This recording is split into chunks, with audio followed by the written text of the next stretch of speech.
The inertia of everything. So this came from last demo meeting.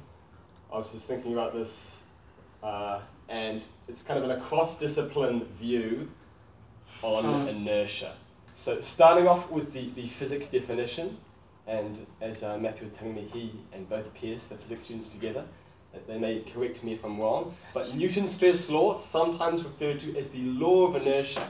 An object at rest stays in rest, and an object in motion stays in motion unless acted on by an external force. So enough theory, into the praxis with an example. So a physical example is, say, if you're on a motorbike and you're going along and you lose control of the bike and your legs are flying everywhere, you've got an inertia and you're just going to keep going. But if there was a stump or a rock that also has the reversal of inertia, it's going to stay where it is. So I was on this motorbike and I was going along and I lost control of the bike and these big bumps and my legs were flying everywhere and my leg hit the rock and I broke my ankle. And so that is a practice example of the first law. And although, even though I understood that at the time that wouldn't have changed what was happening, after I kind of hit the ankle, there were these big bumps, so I lost control, and eventually I separated from the bike. And as I was turning upside down, I saw the bike also doing a sort of somersault, and it was just a moment of serenity before hitting the ground. So next into the inertia of emotion, which was the motivation for this speech. So last week at the demo meeting, I was feeling very tired. I was not in the mood for the demo meeting, but going up to the speech exhausted and had that inertia from the whole day. But on first word of speaking for my speech evaluation that day, it completely changed.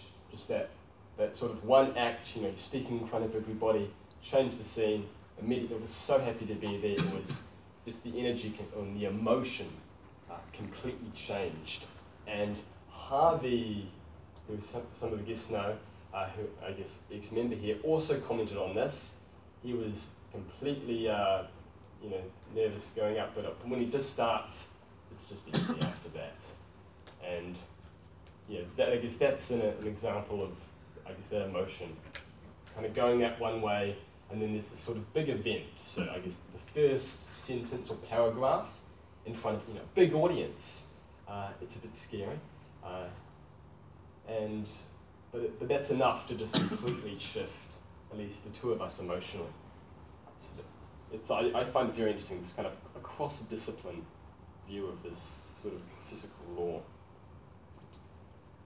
Next, the inertia of physiology. So about 6 weeks ago, Pierce gave a speech on cold showers, and he invited us all to a cold shower. Says, has anyone done it? 1, 2.